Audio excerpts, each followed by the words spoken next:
트로이의 목마라고 하면 저희들이 잘 아는 내용입니다.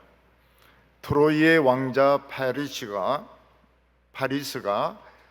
스파르타의 사신으로 갔다가 그 당시 가장 아름다운 왕비 헬렌을 사랑해서 헬렌을 데리고 트로이로 도망을 쳐옵니다. 이 사실을 안 그리스의 모든 왕들은 격분해서 군대를 거느리고 트로이로 쳐들어와서 10년 동안 전쟁을 합니다. 그때 그리스 쪽에서는 아켈라우스라든지 또 오디세우스 같은 아주 맹장과 지혜가 있는 이런 장군이 있었고, 총사령관은 아가멤논이었습니다. 근데 10년간 양쪽에서 전쟁을 해도 결판이 나지 않으니까 오디세우스가 계략을 세워가지고 커다란 목마를 하나 만들어 놓고 그리스 군대는 후퇴를 해버립니다. 이것을 본 트로이 왕은 드디어 그리스가 전쟁의 패배를 인정하고 후퇴했구나 이렇게 생각해서 그 큰 목마를 트로이 성 안으로 끌고 들어와서 밤새도록 술을 마시고 노래 부르고 춤을 추면서 승리를 기뻐했습니다. 그런데 이 목마 안에는 오디세우스와 10여 명의 그리스의 용사들이 숨어 있었습니다.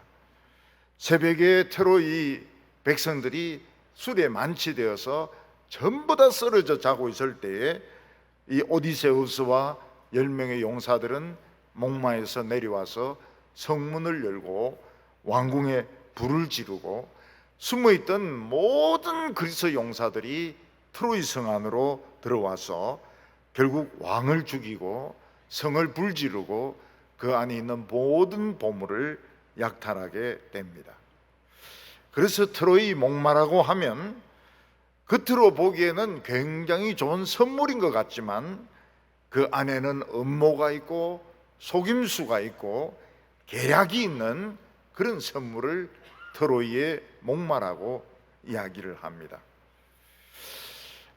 트로이 왕은 10년 동안 그리스 군대를 잘 막아냈지만 마지막 한순간에 쏟는 바람에 결국 트로이는 불에 타고 자신은 죽습니다. 어느 기독교 방송을 들으니까 한 분이 주식 투자를 해가지고 망하는 바람에 7번이나 자살을 기도한 그런 사람이 자기 간증을 하는 이야기를 들었습니다.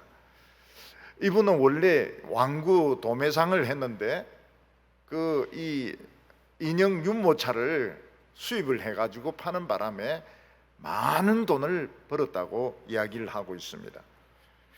동창회에 갔더니 친구가 너 머리 좋으니까 주식 투자를 해라. 그러면 돈을 더 많이 빨리 벌 수 있다. 이렇게 제안을 했습니다. 이 사람은 시험 삼아서 처음에 1,000만 원을 투자했는데 한 달 만에 3,000만 원을 벌게 되었습니다. 이분이 땅을 치면서 후회하는 것이 그 1,000만 원 그냥 손해보고 날려야 되는 건데 거기서 돈 맛을 알게 된 것입니다. 그래서 3,000만 원에 2,000만 원을 더 합쳐가지고 투자를 하니까 석 달 만에 1억을 벌게 되었습니다. 그래서 이 사람은 세상에 이렇게 쉽게 돈을 버는 방법이 있구나. 그래서 계속 투자를 하고 재투자를 해가지고 그 사람이 가진 재산은 28억까지 되게 되었습니다. 이 사람의 눈에는 막 세상의 모든 돈은 자기 돈으로 보였다는 겁니다. 그리고 그 28억도 마음에 차지 않아서 10배까지 부풀릴 수 있는 그런 투자를 하게 되었는데 그때부터 이 사람의 돈은 잃기 시작했습니다. 나중에 그 사람의 재산은 14억 원이 되었습니다. 반토막이 되어버렸습니다. 근데 이 투자하는 사람이나 도박하는 사람의 마음속에는 원금은 꼭 찾아야 되겠다, 이런 마음이 있다는 것입니다. 그래서 이 사람은 자기 아버지의 밭, 자기 가족들의 돈 전부 다 빌려가지고 쏟아 부어가지고 투자를 했는데 결국 돈 전부 다 날리고 엄청난 빚을 지게 되었습니다. 그래서 이 사람은 8년간 노숙자로 지냈습니다. 그리고 3년간 정신병원에서 정신치료를 받았습니다. 그리고 무려 7번 자살을 기도했는데 살았습니다. 이 사람은 뭐라고 말하는가 하면 주식 투기는 마약과 같다, 중독이다. 여기 한번 중독되면 절대로 빠져나오지 못하고 자기처럼 된다고 이야기를 했습니다. 이스라엘 백성들은 요단강을 하나님의 능력으로 건넜습니다. 첫 번째 관문인 여리고성은 손도 대지도 않고 하루에 한 바퀴씩 돌고 7째 날에는 7바퀴 돌고 소리를 지르니까 성이 무너졌습니다. 이제 이스라엘 백성들은 가나안 땅의 모든 성을 무너뜨릴 자신감이 생겼습니다. 하루에 한 바퀴씩 돌고 7째 날에 7바퀴 돌고 소리를 지르면 다 무너질 것입니다. 그러나 이스라엘 백성들은 두 번째 관문인 아이성에서 패배를 하게 됩니다. 여호수아는 절망을 했습니다. 이스라엘 백성들은 죽는다고 전부 소리를 질렀습니다. 왜냐하면 이 소문이 가나안 족속들에게 퍼지게 되면 가나안 족속들이 몰려와서 이스라엘 백성들을 전멸시킬 것이기 때문입니다. 여호수아는 옷을 찢어버리고 낙심해서 머리에 죄를 뒤집어 쓰고 하루 종도록 하나님의 언약궤 앞에 엎드려 있었습니다. 저녁에 하나님은 여호수아에게 왜 엎드려 있느냐? 일어서라고 말씀하셨습니다. 이것이 굉장히 중요한 것입니다. 우리가 아무리 망하게 되었다 하더라도, 우리가 아무리 실패를 했다 하더라도 하나님이 일어서라고 하면 일어서야 되는 것입니다. 그리고 하나님이 설명을 해 주셨습니다. 이 많은 이스라엘 백성들 중에서 딱 한 명, 아간이 저주의 바이러스가 붙어있는 물건을 빼돌려 가지고 지금 장막에 감추고 있는데, 이게 퍼지면 너희들이 다 죽는다는 겁니다. 너희들이 다 죽는다. 그러니까 일어나 가지고 너희들 할 일을 해라고 말씀을 하셨습니다. 여호수아와 이스라엘 백성들이 아무리 아이성에서 이겼다 하더라도, 두 번째 관문을 통과했더라도 하나님의 저주의 바이러스가 퍼지면 전멸하게 되기 때문에 하나님은 이기지 못하게 하셨습니다. 여호수아와 이스라엘 백성들은 아간이 가지고 있는 양과 소와 텐트와 모든 아들과 딸들을 골짜기로 데려가서 거기서 돌로 쳐 죽이고 불을 지르고 큰 돌무더기를 싸움으로 해서 하나님의 저주의 바이러스를 없애게 되었습니다. 자, 그리고 나서는 어떻게 해야 됩니까? 그리고 나서는 또 아이성으로 공격을 해야 됩니까? 도대체 어떻게 해야 되겠습니까? 이 사람이라고 하는 것은 징크스가 있어가지고 한번 사고가 나면 또 사고가 날 것 같습니다. 경기에 한번 지면 또 질 것 같은 두려움이 생기는 것입니다. 여호수아와 이스라엘 백성들은 이 두 번째 관문을 어떻게 해야 통과할 수가 있겠습니까? 오늘 첫 번째로 가장 중요한 것은 그들에게 하나님의 말씀이 회복되기 시작했다는 것입니다. 이스라엘 백성들에게 가장 중요한 것은 하나님이 함께 하시는 것입니다. 하나님이 함께 하시기만 하면 천만 대군이 몰려와도 걱정할 것이 없습니다. 그런데 눈에 보이지 않는 하나님이 우리와 함께 한다는 것을 어떻게 확인을 할 수 있습니까? 오늘 우리가 예배를 드리면서 하나님이 이 예배에 함께 하시는지 함께 안 하시는 건지 우리가 무슨 재주로 알 수 있겠습니까? 그것은 음성을 통해서 알 수 있습니다. 하나님의 음성이 들리면 하나님은 분명히 이곳에 계시는 것입니다. 제가 집에 이렇게 들어갈 때, 밖에서 집에 들어갈 때 문이 탁 닫히면 문에서 소리가 납니다. 아주 방정맞은 소리로 문이 닫혔습니다, 이런 소리가 납니다. 그러면 이제 아내가 그 소리를 탁 들고 지금 와요, 어서 들어와요 이러면은 제 아내는 틀림없이 집안에 있는 겁니다. 집안에 없는데 그런 소리가 날 수가 없습니다. 그러면 이제 아내가 금방 와서 책상 가방을 옮기는 것도 도와주고, 그리고 양복 거는 것도 도와주고, 또 음료수도 주고, 어서 와요, 이제 와요 이런 소리 들리면 제 아내가 있는 것입니다. 근데 문이 딱 닫혔는데, 문이 닫혔습니다 이런 방정맞은 소리가 나도 집이 조용하면 없는 겁니다. 없어요. 그러면은 가방을 제가 옮겨야 되고, 옷도 제가 걸어야 되고, 물도 제가 찾아야 되고, 비참하기가 한량이 없는 것이죠. 저는 교회 목회하면서 하나님이 나와 함께 계시고 하나님이 우리 교회와 함께 계신다는 것을 어떻게 확인합니까? 다른 거로는 확인할 길이 없습니다. 하나님의 음성을 통해서 확인을 합니다. 설교 준비를 할 때에 하나님이 설교를 불러주시는 것처럼 막 음성이 들립니다. 그러면 하나님은 저와 함께 계신 겁니다. 제가 잘났건 못났건, 못나지는 않았나요?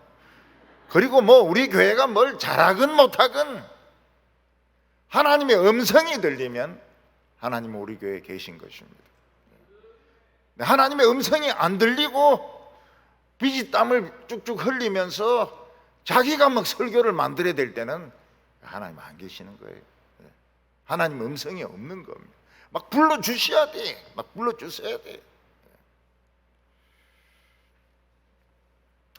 하나님의 말씀이 들리고 있을 때 우리는 과거에 실패한 거, 과거에 성공했던 거, 내가 부족한 것들 그거 다 내려놓고 새 출발을 하면 되는 것입니다.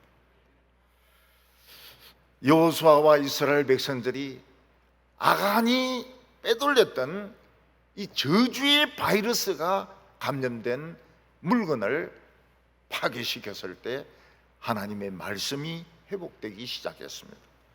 8장 1절을 보면 여호와께서 여호수아에게 이르시되 두려워하지 말라, 놀라지 말라, 군사를 다 거느리고 일어나 아이로 올라가라. 보라, 내가 아이 왕과 그의 백성과 그의 성읍과 그 땅을 다 내 손에 넘겨주었으니. 얼마나 반가운 하나님의 말씀입니까? 너는 두려워하지 말라, 놀라지 말라. 한번 실패하고 36명이 죽고 전멸할 것 같은 두려움에 빠졌다 하더라도 너는 두려워하지 말라, 놀라지 말라. 왜냐하면 하나님이 그들과 함께 계시기 때문입니다. 하나님께서는 아이 왕과 아이 성과 그 성읍과 그 모든 땅을 내 손에 맡겼다고 말씀하셨습니다. 하나님께서는 이스라엘 백성들에게 뭐라고 말씀하셨습니까? 너희는 사람이라고 했지만 너희는 떡으로만 사는 사람이 아니요, 월급으로 사는 사람이 아니요, 돈으로 사는 사람이 아니요, 하나님의 입에서 나오는 말씀으로 사는 자들이다. 하나님께서는 40년 동안 하늘의 양식으로 이스라엘 백성들을 먹여주셨습니다. 이스라엘 백성들 중에 굶어 죽은 사람은 아무도 없습니다. 뱀에 물려 죽고 하나님의 징계로 병들어 죽고 이런 사람은 있어도 굶어 죽은 사람은 한 명도 없었습니다. 왜냐하면 하나님의 말씀이 있었기 때문에. 그들이 마실 물이 없을 때 그 광야에 있는 반석을 쳐니까 막 물이 터져 나와가지고 이스라엘 백성들이 물을 다 마셨습니다. 이스라엘 백성들이 하나님의 음성이 들리기만 하면 하나님은 그들과 함께 계신 것입니다. 드디어 이스라엘 백성들과 여호수아에게 하나님의 말씀이 들리기 시작했습니다. 왜냐하면 저주의 바이러스가 든 물건을 없앴기 때문입니다. 두려워하지 말라, 놀라지 말라. 지금 아무리 큰 어려움에 빠져 있고 아무리 절망하고 있어 하더라도 두려워하지 말고 놀라지 말라. 왜냐하면 하나님께서 함께 하시기 때문에. 아이 왕과 아이 성의 국민들과 그 모든 백성들을 꽁꽁 묶어가지고 너 손에 그냥 맡겨놓았으니까 너는 겁날 것이 아무것도 없다고 말씀하셨습니다. 사실 아이성 왕과 아이 백성들은 그 정탐꾼들이 판단했던 것보다 실제로 강했습니다. 한 2,000명 정도, 3,000명만 올라가면 된다 했는데 실제로는 생각보다 굉장히 강했습니다. 여호수아는 3,000명만 올려보냈다가 실컷 두들겨 맞고 36명 죽고 도망쳐 왔던 것입니다. 그래서 우리는 정보를 너무 믿으면 안 돼요. 정보는 어디까지나 정보에 불과하고 통계는 어디까지나 통계에 불과하지 정확한 것은 하나님의 말씀인 것입니다. 하나님의 말씀을 확실하게 믿어야지 정보라든지 통계라든지 유튜브에 나오는 게 얼마나 가짜 뉴스가 많은데 가짜 뉴스를 믿어도 안 되고 신문도 너무 믿으면 안 되고 텔레비는 더 믿어도 안 되고 정보는 정보고 어디까지나 통계는 그 통계 만드는 사람이 얼마든지 조작할 수가 있습니다. 결국은 하나님의 말씀을 믿어야 되는 것입니다. 근데 하나님의 말씀에는 여호수아가 아이성을 어떻게 공격하라 이런 말씀이 없습니다. 예를 들어서 우리가 성경을 배워도 학생들에게 수학은 어떻게 하고 미적분은 어떻게 하고 영어 공부는 어떻게 하고 국어는 어떻게 하고 그런 말씀이 없어요. 사업하는 사람에게 사업은 여기 투자하고 여기 돈은 빼고 그런 말씀이 없습니다. 우리가 알아야 될 것은 성경은 우리를 바른 길로 인도하는 큰 지도입니다. 근데 우리에게 작은 지도도 필요합니다.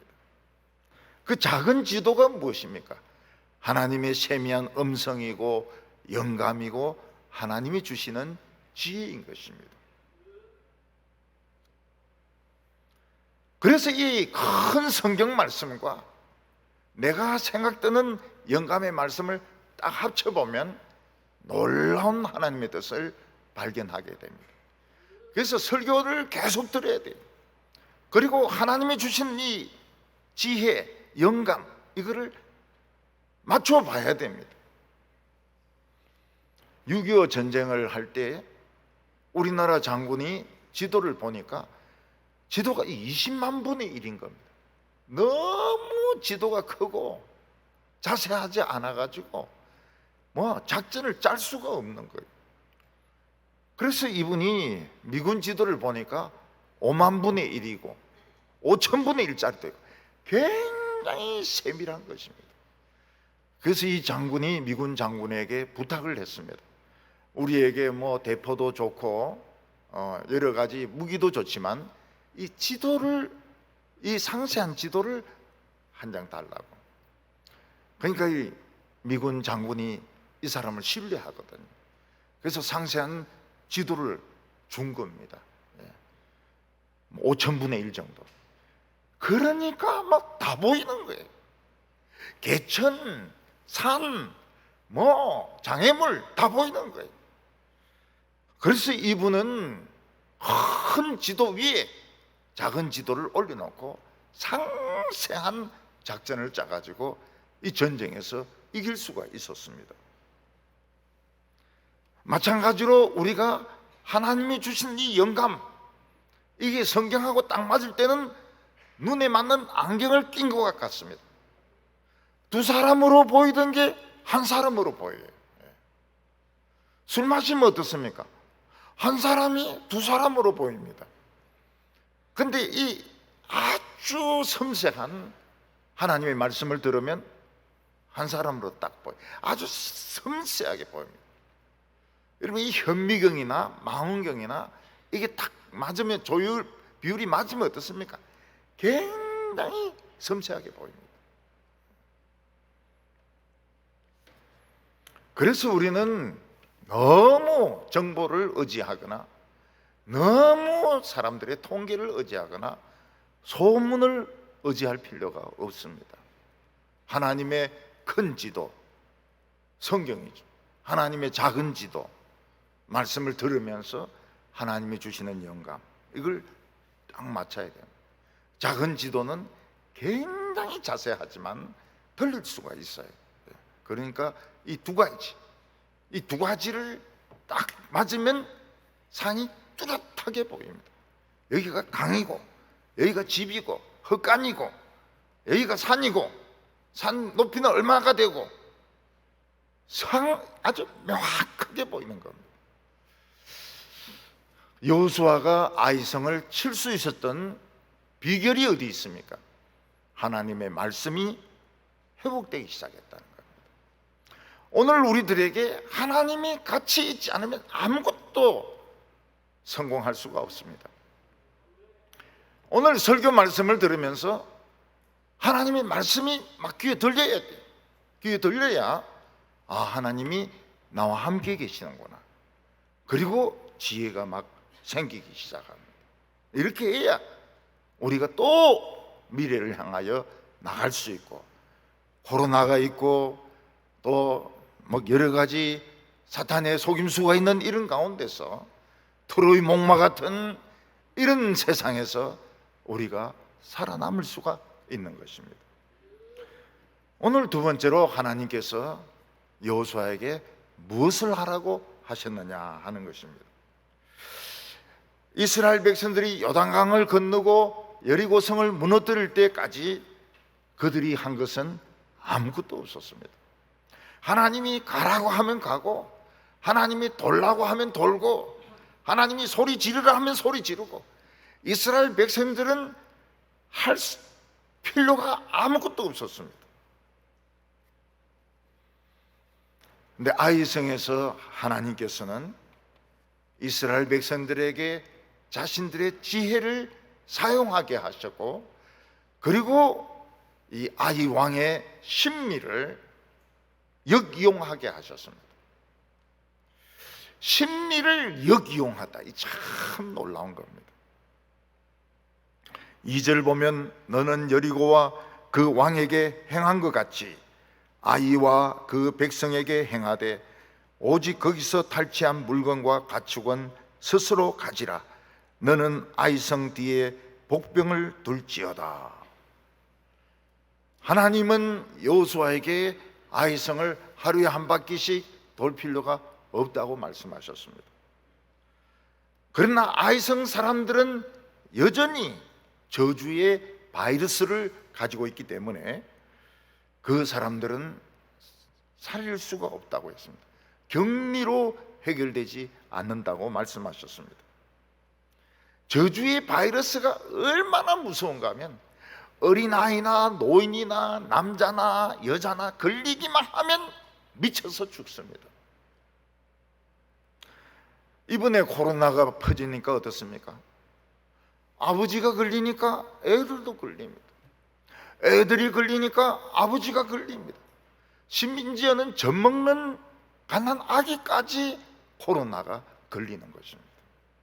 그래서 젖먹는 애도 격리를 시켰습니다. 대개 엄마가 그냥 같이 걸려서 아기와 같이 격리가 되죠. 이 저주의 바이러스는 사람이 미쳐서 죽는 그 병이기 때문에 격리로 안 됩니다. 이거는 죽여야 되는 것입니다.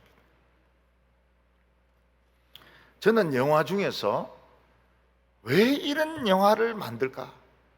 제일 싫어하고 재미없어 하는 영화가 있습니다. 그게 뭔가 하면 좀비 영화입니다. 좀비 영화. 사람들이 좀비에게 물리기만 하면 이상하게 돼서 이렇게 걷고, 안 미친 사람 보면 막 물어가지고 목을 물어뜯고 팔을 물어뜯으면 또 그 사람도 좀비가 돼가지고 막 이러면서 돌아다닙니다. 그러면 좀비가 안 된 사람들은 그 사람들을 막 총으로 쏘아 죽입니다. 어떤 때는 친구고 가족이라서 못 죽이는데 이 친구와 가족이 아니에요. 미쳤어요. 그래서 막 총 쏘고 막 이러는데, 사실은 이 영화는 공상 영화고 공포 영화고 정말 쓸모없는 영화죠. 근데 지금 우리가 이 사는 세상 보면은 진짜 이 영화처럼 되어가고 있는 것입니다. 저는 코로나만 두고 말하는 것이 아닙니다. 코로나 걸린 사람 많이 돌아다니고 모르지 않습니까? 옛날에 우리나라에는 동성애자들이 많지가 않았습니다. 또 동성애를 몰랐습니다. 근데 이제는 뭐 얼마나 많은 동성애자들이 생겼는지, 퀴어 축제하면 뭐 몇천 명이 모이고 외국에서 유명한 사람들이 와서 막 연설을 해주고, 이다 좀비 아닙니까? 좀비. 정치에 미친 사람은 뭐 아무리 거짓말을 해도 양심이 없어요. 양심이 없습니다. 정치에 미치면은 이거 뭐 아무것도 생각이 없어요. 돈에 미치고 정치에 미치고 마약에 미치고 동성애에 미치고, 이 전부 좀비입니다. 좀비. 낮에는 어떻습니까? 멀쩡하죠. 낮에는 양복 입고 뭐 회사 일 합니다. 밤 되면 어떻게 됩니까? 미칩니다. 그래서 술을 마시고 도박을 하고 마약을 하고, 그리고 막 별의별 더러운 짓을 다 하는 것입니다. 좀비죠, 좀비. 낮에는 잘 몰라요. 우리는 클럽이 뭐 하는 데인지 몰랐습니다. 테니스 클럽인가? 배구 클럽인가? 우리는 이태원이 어디 붙은지도 몰랐어요. 나는 이촌동하고 이태원하고 같은 줄 알았습니다. 그래서 서울에 가서 여기가 이촌동인가요? 이러니까 목사님 아닙니다. 여기는 이촌동입니다. 저 이태원입니다. 이태원에 클럽이 얼마나 많습니까? 젊은 사람들이 못 들어가 가지고 막 줄을 서 가지고 티켓으로 들어가는데, 그 안에서 막 술 마시고 마약하고 동성애하고, 완전히 그걸 이번에 알았어요. 그래서 이번에 코로나가 밝힌 것 중에서 좀 중요한 것이 있습니다. 하나가 뭔가 하면 신천지가 대구에 15만 명이 있다는 것을 우리는 몰랐는데 코로나가 밝혔어요. 전국에서 대구가 코로나가 신천지가 제일 적은데, 제일 적은 사람이 15만 명이에요. 그리고 그 교주가 사실 굉장히 약한 사람, 이만희 약한 사람이라는 걸 알게 되었습니다. 그리고 또 알게 된 게 클럽의 정체를 알게 된 겁니다. 클럽이 뭐 하는 데인가? 동성애자들이 몰려와 가지고 술 마시고 마약하고 막 미치는 데가 클럽이라는 거예요. 테니스 클럽이 아니에요. 근데 하나님께서는 아이성 사람들은 다 저주의 바이러스에 걸렸지만 동물들은 아직 안 걸렸다는 겁니다.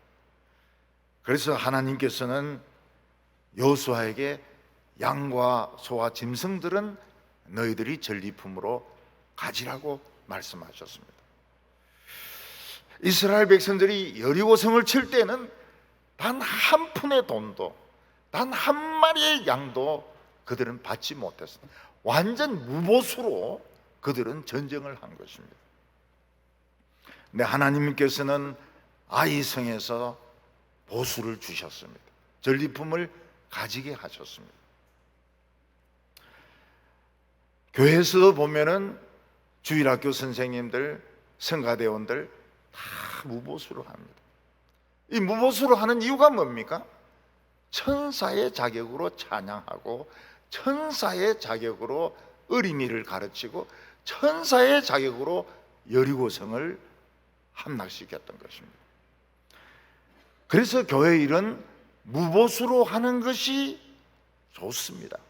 무보수로 하는 게 좋아요. 자꾸 보수를 생각하는 것이 절대로 좋은 게 아닙니다. 이거는 천사에서 점점 떨어지고 있는 것입니다.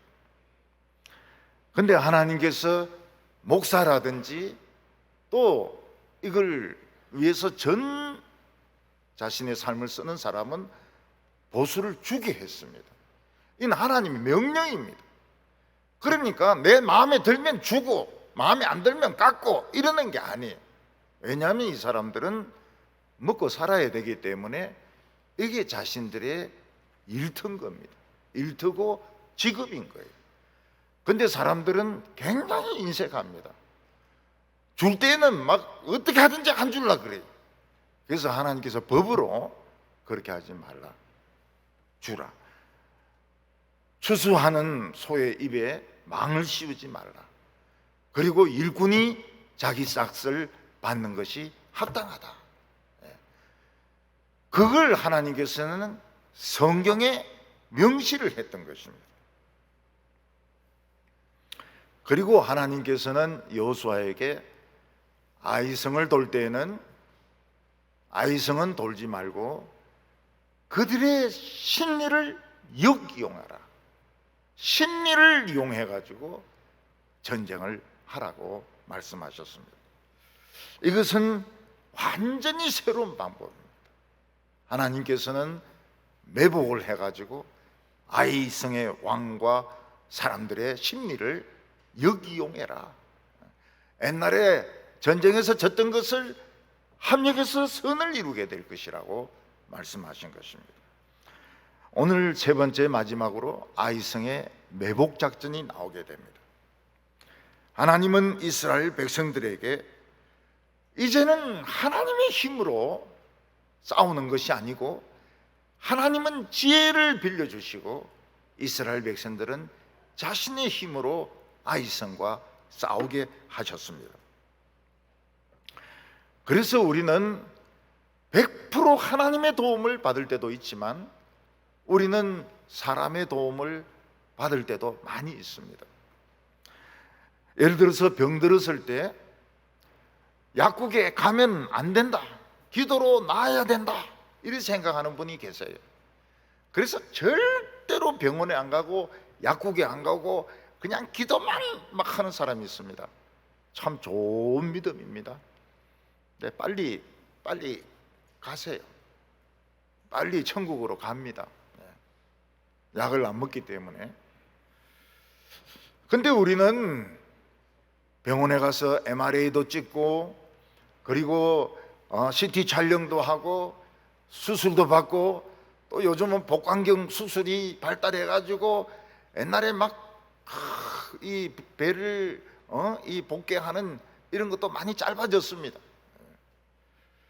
그런 의술의 방법, 현대 의술의 방법을 사용하는 것도 하나님의 방법에 속하는 겁니다. 지혜에 속하는 겁니다. 만약 우리가 기도만으로 모든 병을 다 치료할 수 있다면 병원과 의사들은 다 없어져야 됩니다. 그런데 어떤 종파에서는 하나님의 피를 먹지 말라고 하셨기 때문에 절대로 수혈을 안 받습니다. 죽어요. 죽는데도 수혈을 안 받습니다. 뭐 어른들이 죽는 건 괜찮지만 아기들이 다쳤는데도 수혈을 못하게 해요, 엄마가. 그러면 어떤 간호사는 아기를, 엄마 없는 틈에 아기를 수혈시켜가지고 살리는 경우도 있습니다. 그 간호사가 굉장히 똑똑한 사람이죠. 엄마가 이상하게 생각해요. 아, 우리 애가 왜 살아났을까? 하나님이 살렸는가 보다 이러는데 그 간호사가 몰래 살린 겁니다. 그들은 살인하지 말라 했기 때문에 군대를 안 가요. 교도소에 갑니다. 교도소에. 총을 쏘면 안 되기 때문에. 여러분, 총 쏘는 거 좋아하는 사람 누가 있습니까? 어떤 여자분은 그러시더라고요. 실탄 사격장에 가서 팍팍 쏘니까 막 속이 시원하더라고 이러는데, 저는 아무리 총을 쏴봐도 시원하지가 않아요. 막 화약 냄새 나죠. 연기 나죠. 총은 기분 나빠요. 무겁고. 근데 종교 때문에 이 감옥에 갇히는 것은 좀 심하지 않느냐, 저도 그렇게 생각합니다. 그래서 요즘은 무슨 대체 복무를 시키려고 지금 하고 있는 중에 있습니다. 우리는 텔레비전도 봐야 됩니다. 텔레비전은 죄다. 그래서 안 보는 청년들이 많아요. 신앙 참 좋습니다. 세상 돌아가는 거 하나도 모릅니다. 저도 텔레비전 없앴어요. 젊었을 때. 텔레비전 이거 너무 세상적이라고. 근데 우리 집에 애가 친구 집에 놀러 가가지고 안 오는 거예요. 그래서 가봤더니 입을 벌리고 보고 있는 거예요.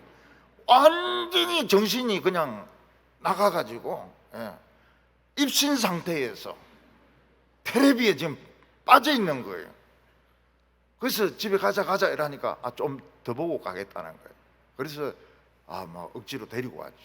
그러니까 애들 숙제를 전부 텔레비 뭐 보고 해라 했는데 우리 애는 전부 빵점입니다. 왜냐하면 텔레비가 없어가지고. 텔레비를 봐야 돼. 너무 하루 종일 보면 안 되지만 스마트폰도 우리 써야 됩니다. 스마트폰으로 뭐 전화도 하고 뭐 이렇게 검색도 하고, 그렇지만은 하나님 말씀처럼 절대적으로 생각하면 안 됩니다. 근데 요새 젊은이들은 그냥 하루 종일 스마트폰 봅니다. 버스에서나 뭐 길에서나 건널목에서나. 제가 열차 안에서 어떤 아주머니가 막 스마트폰에 빠져 있는 거예요. 그래서 뭘 보시나 하면서 지나가면서 이렇게 보니까 화투를 끄집어내 가지고 그거로 게임을 하고 있는 거예요. 38 땡을 끄집어내 가지고. 이 아주머니는 달인의 경지에 와 있구나. 왜냐하면 저는 그 스마트폰 안에 화투 있는 줄 몰랐거든요. 또 우리 할머니들 또 오늘 말씀에 은혜 받고 또 전부 또 화투 꺼내 가지고 저녁 예배 안 오고 이렇게 하면 안 됩니다. 내가 보기에 별로 안 좋더라고요. 스마트폰 별로 안 좋더라고요. 화투 보는 거 별로 안 좋더라고요. 그리고 하나님께서는 인간의 심리를 사용하게 하셨습니다. 그게 무엇인가 하면 아이성 왕은 지난번에 이겼기 때문에 자만심에 꽉 차 있습니다. 이걸 역이용해라는 거예요. 그래서 이스라엘 백성들은 성 뒤쪽에 매복을 시키고, 그리고 이들을 유인해내서 들판에서 그냥 이들을 다 전멸을 시키라고 하나님께서 가르쳐 주셨습니다. 그래서 여호수아는 하나님의 말씀대로 3만 명을 밤중에 보내어서 성 뒤에 매복하게 했습니다. 매복하는 사람들은 절대로 소리를 내면 안 됩니다. 소리 내면은 이 전멸입니다. 그리고 나머지 이스라엘 백성들은 아침이 되어서 지난번처럼 싸우러 나갔습니다. 아이성 왕은 지난번에 이스라엘 백성들이 너무 힘이 없는 거예요. 너무 겁을 집어먹고 도망치기에 바빴습니다. 실컷 두들겨 맞고 36명이 죽었습니다. 그래서 그들은 우리가 이번에도 이스라엘을 이긴다. 성문 아예 열어놓고, 성문도 열어놓고, 그 옆에 있는 베델 사람들도 성문 열어놓고 그냥 이스라엘 백성들을 싸우려고 오니까 여호수아는 후퇴. 그래서 전부 막 도망을 쳤습니다.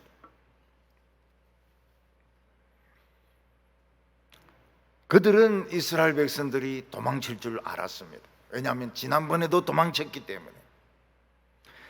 결국 사람들은 과거에 성공했기 때문에 앞으로도 성공할 줄로 믿습니다. 그래서 젊어서 성공한 사람 중에서 안 망한 사람은 없습니다.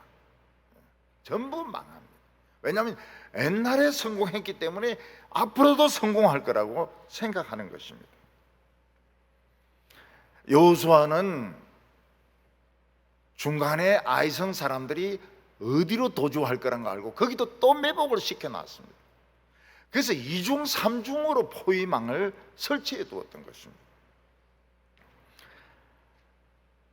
아이성 사람들이 성을 비워놓고 막 이스라엘 백성들을 치러 오니까 매복해 있던 병사들이 들이닥쳐가지고 아이성에 불을 지릅니다. 남아있는 사람들을 칼로 찔러 죽였습니다. 그때 여호수아가 단창을 듭니다. 그러니까 도망치던 이스라엘 백성들이 일체로 뒤로 돌아가지고 공격하기 시작합니다. 아이성 사람들이 보니까 자기 성이 불타고 있습니다. 그 성에서부터 이스라엘 백성들이 쏟아져 나옵니다. 도망치던 사람들이 뒤를 돌아서서 치기 시작합니다. 이들은 양쪽에 지금 걸려 있는 겁니다. 앞뒤로 지금 포위되어 있는 것입니다.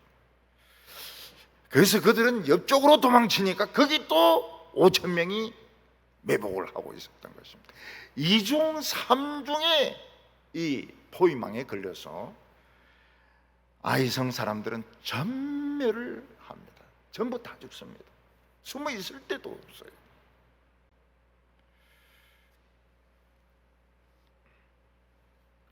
하나님께서는 이스라엘 백성들이 실패했지만 그것이 합력해서 선을 이루게 하셨습니다. 아이성 사람들은 실제로 이스라엘이 생각한 것보다 훨씬 강한 사람들이었습니다. 그러나 하나님께서 그들을 묶어가지고 넘겨주니까 2중 3중의 울타리를 치니까 한 사람도 도망치지 못했습니다. 그런데 여호수아는 전쟁이 끝날 때까지 이 창을 들고 있었습니다. 그것은 어디서 배운 겁니까? 그것은 바로 모세인데 배운 것이었습니다. 끝까지 싸움이 끝날 때까지 나는 기도를 중단하지 않겠다. 단창을 들고 있었던 것입니다. 손자는 말하기를 지피지기 백전불패라 이런 말을 했습니다. 자기 자신을 알고 적을 알면 100번 싸워도 이긴다는 것입니다. 우리는 자신을 알아야 됩니다. 내가 어떤 위치에 있는가, 내가 어떤 힘을 가지고 있는가, 사람들은 나를 볼 때 어떻게 보고 있는가, 적의 약점은 무엇인가, 적의 심리는 어떤 상태에 있는가, 적은 얼마나 강한가. 근데 여기서 제일 어려운 것이 아이 왕이 과연 유인책에 말려들겠느냐는 것입니다. 아이 왕이 굉장히 신중한 사람이어서 안 나오면 이 매복 작전은 소용이 없는 겁니다. 그런데 하나님은 알고 계셨습니다. 아이 왕의 그 성질, 아이 왕의 그 교만은 반드시 이 유인책에 걸려든다. 반드시 나올 거라고. 보니까 막 못 나와서 날린 거예요. 그래서 결국 유인책에 걸려들고 매복책에 걸려들어가고 2중 3중의 포위망에 걸려들어서 전멸을 합니다. 여호수아는 전쟁이 끝날 때까지 단창을 들고 있습니다. 그것이 무엇입니까? 나는 이 전쟁이 끝날 때까지 기도를 중단하지 않겠다는 것입니다. 교회에서 아픈 사람들이 있습니다. 암 환자들이 있고 항암 치료자들이 있습니다. 사람들의 마음속에는 아이고 이제 똑같은 기도 그만하자 이런 생각이 들 수 있습니다. 그러나 아픈 사람들은 이 병마와 치열한 싸움을 싸우고 있습니다. 정말 하루하루가 이 고비입니다. 그래서 교회는 아픈 사람을 위해서, 암 환자들을 위해서 기도하는 것을 중단해서는 안 됩니다. 젊은 분들이 희생되고 있지 않습니까? 심장 마비로 희생되지 않습니까? 교인들이 더 이상 희생되지 않도록 우리는 손을 계속 들고 있어야 됩니다. 기도를 계속하고 있어야 되는 겁니다. 여호수아는 아이 왕을 사로잡아서 목을 매달아 죽였습니다. 그리고 저녁에는 내려서 굴에 집어 던져버렸습니다. 밤에는 시체를 달아놓는 것이 이스라엘의 하나님의 말씀이 아닙니다. 그리고 여호수아는 드디어 모세와의 약속을 지킵니다. 한쪽에는 에발산이 있습니다. 한쪽에는 그리심산이 있습니다. 에발산은 저주의 산이고 그리심산은 축복의 산입니다. 여호수아는 이스라엘 백성들을 양쪽에 이렇게 6지파씩 나누어서 서게 하고 가운데서 제사장이 율법을 가지고 외칩니다. 축복의 말씀, 저주의 말씀을 외칠 때 전부 아멘, 아멘 하면서 우리 하나님의 말씀대로 살겠다고 화답했습니다. 성경은 큰 지도입니다. 그러나 하나님은 우리에게 5000분의 1도 아니고 200분의 1 아주 세밀한 지도를 가르쳐 주십니다. 여러분, 우리는 다른 것을 확인하기 이전에, 내 통장을 확인하기 이전에, 내 몸무게를 확인하기 이전에 하나님의 음성이 들리는가, 이걸 확인해야 됩니다. 하나님의 음성이 들리면 우리는 짱 이긴 겁니다. 하나님의 음성이 안 들리면 아무것도 안 돼요. 우리는 과거의 성공이나 실패에 도취되거나 절망하지 마시기를 바랍니다. 하나님의 말씀이 들릴 때는 새 출발입니다. 오늘 우리 성도님들 다 새 마음을 가지시기 바랍니다. 하나님께서는 모든 것이 합력하여 선을 이루게 하시고 악한 자로 하여금 틀림없이 그물에 걸리게 하시는 하나님이십니다. 그래서 오늘 예배드리면서 하나님이 나와 함께 하시는 것을 확인하시고 새 마음으로 출발하는 우리 성도들 되시기를 바랍니다. 기도드리겠습니다. 거룩하신 하나님 아버지, 이 세상에 마귀가 꽉 차서 우리 힘으로는 마귀를 이길 수가 없습니다. 마귀는 젊은 사람도 물어 죽이고 나이 든 사람도 물어 죽이고 성도들에게 많은 피해를 안겨다 주려고 하고 있습니다. 오늘 우리 귀에 하나님의 음성이 들리게 하여 주시옵소서. 과거에 사로잡히지 말게 하여 주시옵소서. 모두 새 마음을 가지고 새 용기를 가지고 일어서게 하여 주시옵소서. 예수님의 이름으로 기도하옵나이다.